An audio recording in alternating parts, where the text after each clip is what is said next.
अब पाठशाला में मुनीर के डबल क्रॉस प्लान का चैप्टर आपको बताने वाला हूं। जिस मुनीर पर ट्रंप ने अंधा भरोसा किया, आज उसने ही अमेरिका को धोखा दिया। आज आसिम मुनीर के बारे में जो खुलासा हुआ है, उसे सुनकर अमेरिका के राष्ट्रपति डोनाल्ड ट्रंप खुद को ठगा हुआ महसूस कर रहे हैं। दूसरी तरफ ट्रंप के करीबी लोग भी कह रहे हैं और करो पाकिस्तान पर भरोसा। जिस आसिम मुनीर को डोनाल्ड ट्रंप ने अपना फेवरेट आर्मी चीफ कहा, व्हाइट हाउस में बुलाकर लंच करवाया, आज उस मुनीर ने ट्रंप की थाली में छेद कर दिया। अमेरिकी रिपोर्ट के मुताबिक पाकिस्तान ने ईरान युद्ध के दौरान अपने एयरबेस पर ईरान के मिलिट्री विमानों को छुपाने के लिए जगह दी थी। पाकिस्तान ने ऐसा इसलिए किया ताकि अमेरिका के हमलों से ईरानी मिलिट्री विमानों को बचाया जा सके। अब सोचिए कि पाकिस्तान का जो दोहरा चरित्र है, डबल चेहरा है, वो कैसा है। इस खुलासे के बाद अमेरिका में हाहाकार मचा हुआ, हड़कंप मचा हुआ है, हंगामा खड़ा हो गया है। लोग कह रहे हैं कि एक तरफ पाकिस्तान अमेरिका और ईरान के बीच मध्यस्थता कराने की नाटक कर रहा है और दूसरी तरफ अमेरिका की पीठ में छुरा घोंप रहा है। इस खुलासे के बाद पाकिस्तान भी घबराया हुआ है और इस रिपोर्ट को एक अफवाह बताया जा रहा है। उधर नेतन्याहू भी ये कह रहे हैं कि पाकिस्तान पर भरोसा करना सबसे बड़ी गलती है। पाकिस्तान के लिए एक कहावत पूरी दुनिया में मशहूर है कि चोर चोरी से जाए, हेरा फेरी से नहीं। मुनीर को लेकर खुद पाकिस्तान के लोग मानते हैं कि ऐसा कोई सगा नहीं जिसको इन्होंने ठगा नहीं। लेकिन इस बार ट्रंप को डबल क्रॉस करके मुनीर ने सबसे बड़ी गलती की।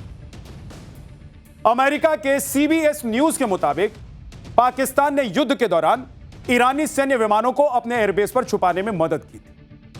रिपोर्ट में अमेरिकी अधिकारियों के हवाले से बताया गया कि पिछले महीने 7 अप्रैल को सीज फायर के ऐलान के कुछ दिन बाद ईरान ने कई विमान रावलपिंडी के पास पाकिस्तान एयरफोर्स के नूर खान एयरबेस पर भेजे थे। इन विमानों में ईरानी एयरफोर्स का RC-130 विमान शामिल था। यह विमान दुश्मन देश पर नजर रखने और हथियारों के ट्रांसपोर्ट के लिए इस्तेमाल किया जाता। CBS न्यूज की रिपोर्ट में यह भी दावा किया गया है कि ईरान ने कुछ नागरिक विमान अफगानिस्तान भी भेज दिए थे। ईरान की एक एयरलाइन मान एयर का एक विमान युद्ध शुरू होने से पहले काबुल पहुंच चुका था। ईरानी एयर स्पेस बंद होने के बाद यह विमान काबुल एयरपोर्ट पर रुका रहा और दरअसल मार्च में पाकिस्तान और तालिबान सरकार के बीच तनाव बढ़ने पर काबुल एयरपोर्ट पर हमले की आशंका बन रही थी और इसके बाद तालिबान के सिविल एविएशन अधिकारियों ने मान एयर के विमान को सुरक्षा कारणों से अफगान ईरान बॉर्डर के पास हेरात एयरपोर्ट भेज दिया था। पाकिस्तान के इस कांड के सामने आने के बाद अमेरिका में बवाल मच गया। ट्रंप के खास सहयोगी और अमेरिकी सीनेटर लिंडसे ग्राहम ने कहा कि पाकिस्तान भरोसे के लायक है ही नहीं। ग्राहम ने लिखा है कि अगर यह रिपोर्ट सही है तो ईरान, अमेरिका और दूसरे पक्षों के बीच मध्यस्थता के रूप में पाकिस्तान की भूमिका का पूरी तरीके से पुनर्मूल्यांकन करना पड़ेगा। पाकिस्तानी रक्षा अधिकारियों द्वारा पहले इजराइल को लेकर दिए गए कुछ बयानों को देखते हुए मुझे यह सच होने पर बिल्कुल आश्चर्य नहीं होगा। इस खुलासे के बाद पाकिस्तान घबराया हुआ है और यह मान लिया है कि ईरान के सैन्य विमान उसके एयरबेस पर पहुंचे थे। हालांकि पाकिस्तान यह सफाई दे रहा है कि ईरान के सैन्य विमान का मकसद अमेरिका से छुपने या दुश्मन की जासूसी करना नहीं था। पाकिस्तान के विदेश मंत्रालय के प्रवक्ता हैं ताहिर अंद्राबी, वो कह रहे हैं कि ईरान के सैन्य विमान युद्ध विराम के दौरान इस्लामाबाद टॉक्स के लिए नूर खान एयरबेस पर आए हुए। अपनी सफाई में पाकिस्तान ने कहा है कि नूर खान एयरबेस शहर के बीचों बीच है। ऐसे में वहां बड़ी संख्या में विमान पार्क करने या छिपाने की कोई गुंजाइश नहीं है। उनका किसी सैन्य अभियान से कोई संबंध नहीं। ईरान के विमान ईरानी प्रतिनिधिमंडल, सुरक्षाकर्मी और सहयोगी स्टाफ के लिए आए हुए थे। पाकिस्तान के इस कांड पर पाकिस्तान में कैसे माहौल दिखाई दे रहा है, एक बार देखिए। तो गजब का माहौल बना हुआ है पाकिस्तान। अब पाकिस्तान में लोग भी बात कर रहे हैं कि कैसे हमारे हुक्मरान हैं, ये तो डुबा के मारेंगे और डुबा डुबा के मारेंगे। मतलब अभी तक तो नून रोटी मिर्च नहीं ठीक से खा पा रहे थे, पेट नहीं भर रहा है पाकिस्तानियों का, और ऐसे ऐसे कांड कर रहे हैं ये मुनीर और शहबाज जैसे जो इनके नेता हैं कि अमेरिका जैसा देश इनको छोड़ेगा नहीं, इजराइल जैसा देश इनको छोड़ेगा नहीं और ईरान भी नहीं छोड़ेगा। पाकिस्तान की सफाई पर ट्रंप को कितना भरोसा है यह तो पता नहीं, लेकिन इजरायली प्रधानमंत्री बेंजामिन नेतन्याहू को पाकिस्तान और मुनीर पर एक पैसे का भरोसा नहीं है। वो कह रहे हैं कि सीज फायर को लेकर पाकिस्तान पर भरोसा करना ही सबसे बड़ी गलती है। उनका दावा है कि इस पूरे युद्ध के दौरान पाकिस्तान सोशल मीडिया पर एजेंडा सिर्फ चला रहा था। हाल ही में एक इंटरव्यू के दौरान नेतन्याहू ने कहा कि पाकिस्तान फर्जी सोशल मीडिया अकाउंट के जरिए प्रॉक्सी एजेंडा चला रहा था। इंटरनेट पर इजराइल विरोधी मैसेज फैलाकर पाकिस्तान अमेरिका इजराइल संबंधों को कमजोर करना चाहता है। Pakistan AI based automation tools और स्क्रिप्ट्स का इस्तेमाल करके एक डिजिटल युद्ध लड़ रहा है। इससे पहले भी नेतन्याहू ने पाकिस्तान को चेतावनी देते हुए कहा कि जो देश ओसामा बिन लादेन जैसे आतंकवादी को पनाह देता है उस पर किसी तरह का भरोसा नहीं किया जा सकता है। जरूरत पड़ी तो पाकिस्तान के खिलाफ इजराइल कार्रवाई करे।